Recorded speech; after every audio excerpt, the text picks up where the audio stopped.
there! Today we're going to read The Magic School Bus Spins a Web. Let's climb aboard. We're always going on strange field trips in Mrs. Frizzle's class. The other night, the Frizz took us all to a drive-in movie. It was an old science fiction movie about a giant praying mantis. There was no one in the drive-in but us. According to my research, Stand By Your Mantis came out in 1953. And the critics probably said, "Get the exterminator!" After the Frizz passed around some popcorn, we settled back to watch the movie. The army, led by General Arrhenius, was trying to destroy the mantis. They zapped it with bug spray. Phoebe was getting really angry. "That was mean," she said. "If I were in that movie, I'd trap the mantis, take it somewhere safe, and let it go." Mrs. Frizzle's eyes lit up. "You'd trap it," says the Frizz. "Sounds like a plan to me." She started the Magic School Bus's engine. "Next stop, the silver screen," Mrs. Frizzle shouted. "All set, everybody? Wahoo!" Wait a minute. I thought coming to this movie was our field trip. This is what I call a drive-in movie. The bus lifted off of the ground. We were flying toward the movie screen. Before we knew it, we were inside the screen. We were actually part of the movie. "We've got to stop General Arrhenius from hurting the mantis," Phoebe said. Dorothy Ann had a book about the film. "We need to find the military command center." The command center was easy to find. It looked like a giant cheeseburger. General Arrhenius was inside. "You can't kill the praying mantis," Phoebe begged. But the general didn't understand. "Don't worry. Of course I can kill it," he said. Suddenly, the command center shook. The giant praying mantis lifted it right off of the ground. "Do something, Phoebe," Tim said. "Yeah, Phoebe, start trapping," Keisha said. Phoebe gulped. Does anyone have a 50-foot plastic cup? That bug looks pretty hungry to me. Let's hope it doesn't want a side order of humans with its burger." There was no time to trap the mantis now. It was coming after us. "To the bus!" Mrs. Frizzle cried. We made it to the bus just in time. General Arrhenius started pressing all of the bus's buttons. A giant slide shot out of the bus. We all slid out of the bus, back into the drive-in, and landed on the ground. But one thing was different. We were all really small. Even smaller than a popcorn kernel. Something else was different, too. "Oh, no," Dorothy Ann cried. "Liz and the bus are trapped in the movie." "I think we've fallen out of the movie. I think we've been cut." "They're not the only ones who are trapped," Keisha said. She and Phoebe were stuck in a web. The web was attached to 2 speaker poles. "It's sticky," Phoebe said. "We can't get out." Wanda and Ralphie pulled on the strands of the web. "It's too strong," Wanda said. Miss Frizzle smiled. "We wanted to find a trapper, didn't we? Well, the best way to tap into a trapper is to get wrapped in her trap." "I know what makes a web like this. A spider." "I thought we were going to find a professional trapper, not a trap." Then a fly came buzzing around. It got trapped in the web with Phoebe and Keisha. Keisha pulled on one of the web lines. "I wonder where this one goes," she asked. Suddenly, a spider poked his head out from behind a speaker box and crawled toward them. "That's an orb spider," Phoebe said. "You pulled on its signal line and told it dinner was ready." Trapper trick number 1, stay out of sight until your meal is stuck tight. "I don't want to be spider food," Keisha yelled. "Help!" Tim climbed up the pole. "I'll cut some of these anchor lines." The Frizz told us that anchor lines act just like the anchor of a ship. They hold the web in place. Tim cut Keisha and Phoebe free.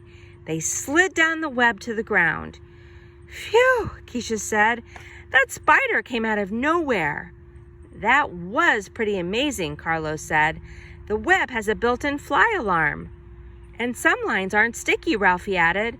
"The spider traps prey in the sticky lines, then crawls on the lines that aren't sticky, so it doesn't get trapped by its own trap. I bet that fly wished he'd stayed home today. The spider that snares the best fares the best." While we were walking around the drive-in, the movie was still playing. We could see that Liz was in trouble. We had to get back to the movie and help her. We ran to the screen. But something was blocking our way. Phoebe wasn't scared. "It's only a centipede," she said. "You'll make great praying mantis bait." "Liz!" Suddenly, a spider came out of the ground and grabbed the centipede. "Where did it go?" Ralphie asked. Tim looked at the ground. "There's some kind of trapdoor hidden here," he said. Mrs. Frizzle nodded. "That could be why the critter who made it is called a trapdoor spider." "I get it," Carlos said. "The trapdoor spider hides in here until something juicy comes along. Then she opens the door and... gotcha! Spiders are trappers, the best in the business." "It seems like there are spiders everywhere we turn," Arnold said. Dorothy Ann nodded.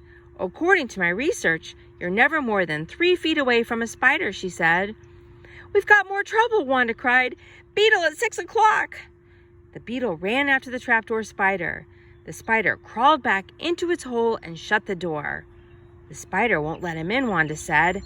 "I wouldn't let him in either," Arnold added. "Beetle at 6 o'clock! Look out, spider!" The beetle couldn't get to the spider, so it started running after us. We ran as fast as we could. Keisha spotted another trap door. "In here!" Keisha yelled. We ran down into the hole. Mrs. Frizzle shut the tap door tight. The beetle pulled and thumped, but it couldn't get in. "This sure is a nice, safe place to hide," Wanda said. "Trapper trick number 2. The trapper that knows when to run and hide lives to trap another day." Soon the beetle gave up. We climbed out of the hole. "Let's go," Phoebe cried. "We've got to get back into the movie and help Liz." We all ran to the screen, except for Miss Frizzle. She was caught in another trap.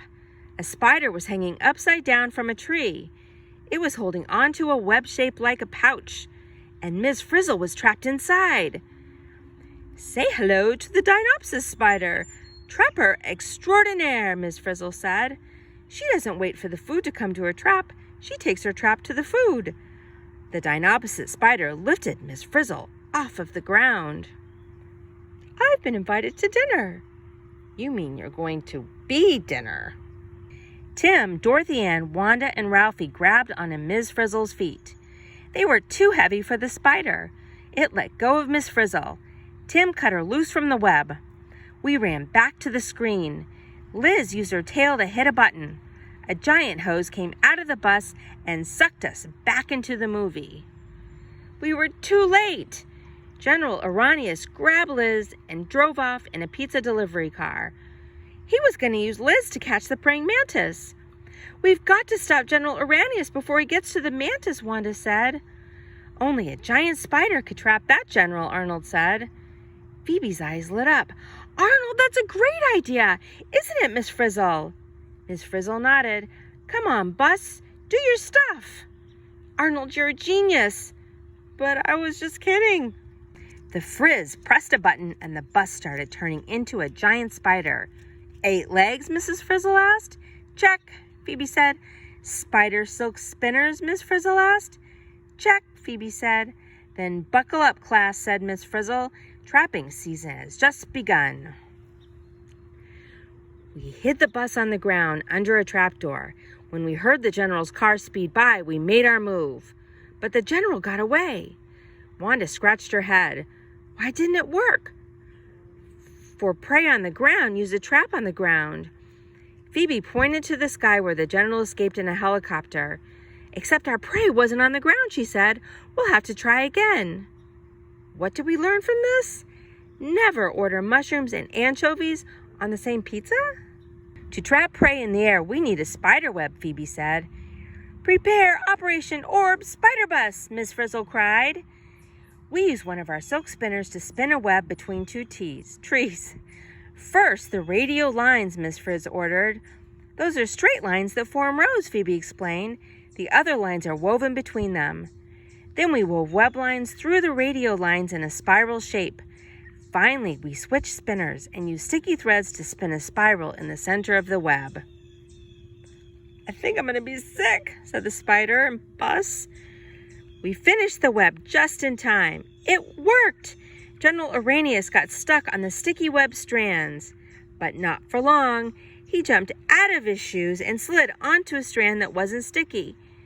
"He's getting away!" Phoebe yelled. "Forget trapping the general," Phoebe said. "Our only chance to save Liz now is to trap the mantis." "But the mantis is too big for a trapdoor," Tim said. "And we can't wait for it to fly into our web," Dorothy Ann added. While we were figuring out what to do, Ms. Frizzle was singing, "Someone's in the kitchen with Dino. Someone's in the kitchen with Dinopsis." "That's it," Phoebe said. "Prepare Operation Dinopsis Spider." General Arrhenius tied up Liz inside a giant bug trap. The mantis was about to take the bait. We had to act fast. We hung from the branch of a nearby tree. Then we spun our web. "Now!" Phoebe yelled. We dropped the web onto the mantis. We trapped its head. We made more silk faster and faster until the praying mantis was completely covered. Phoebe stood up. "I hereby declare this mantis trapped." General Arrhenius was the only one who wasn't happy. "I want my bait!" he screamed. "Sorry, Liz belongs with us," Wanda said. "But here's something you can have," Ralphie said. Ralphie sprung the general's bug trap. The general was trapped in his own trap. "Good work, class," Ms. Frizzle said. "Let's get out of here." Liz climbed into the bus and turned the key. The bus changed back into its normal size. The praying mantis was normal size too. We hopped in the bus and drove out of the movie screen. Another happy ending. "So, Carlos, are you still scared of spiders?" Phoebe asked, as Miss Frizzle drove us back to school. "No way," Carlos said. "The way they use their traps to stay safe while they catch their prey, it's too much." Miss Frizzle smiled. "Well, as my great-uncle Arachnid used to say, there's nothing like a spider to teach you everything you need to know." Or is there, Phoebe wondered. Who knows what we'll learn on our next field trip? General Arrhenius visits the set. Producer: "Arrhenius, what are you doing here?" Arrhenius: "My agent told me the story was supposed to be about spiders, all spiders, but you just saw 3. Producer: "We focused on the orb, trapdoor, and Dinopsis spiders because the kinds of traps they make were important to the story." Arrhenius: "Understood, but there are more than 100,000 different kinds of spiders and hundreds of ways they hunt and trap. In fact, although most spiders make silk, only some of them spin webs." Producer: "We know that, and we showed as much as we could while still giving you as much screen time as possible." Arrhenius: "I certainly agree with that, but spinning a web can take hours. You had it happening in minutes." Producer: "Well, we could have taken more time on the webs, but that would have meant cutting back your role." Arrhenius: "Cutting back my role? I think you made the right decision. Keep up the good work, soldier. Goodbye." Producer: "I'm glad I got out of that sticky situation." Spider Search, a project for parents and kids. Scientists say you're usually never more than 3 feet away from a spider. Why not go on a spider search in your home and neighborhood to see which spiders live near you? Here are some common spiders you will probably run into. Orb spiders. These spiders make their orb-shaped webs in gardens and other outdoor areas. Tangled web spiders. These spiders make their tangled, messy-looking webs in cellars, attics, and other dark places. Daddy longlegs. These creatures might look like spiders, but they're really just close relatives. They're in the same family called arachnids. Daddy longlegs don't spin webs. They eat leaves, grass, and insects that are already dead. You'll probably find them outdoors. If you see a spider, don't touch it, but don't be afraid either. Most spiders aren't dangerous to humans. In fact, they're important to the planet because they eat millions of harmful insects. Ms. Frizzle. That's it for the story. I wonder what kind of spider this is.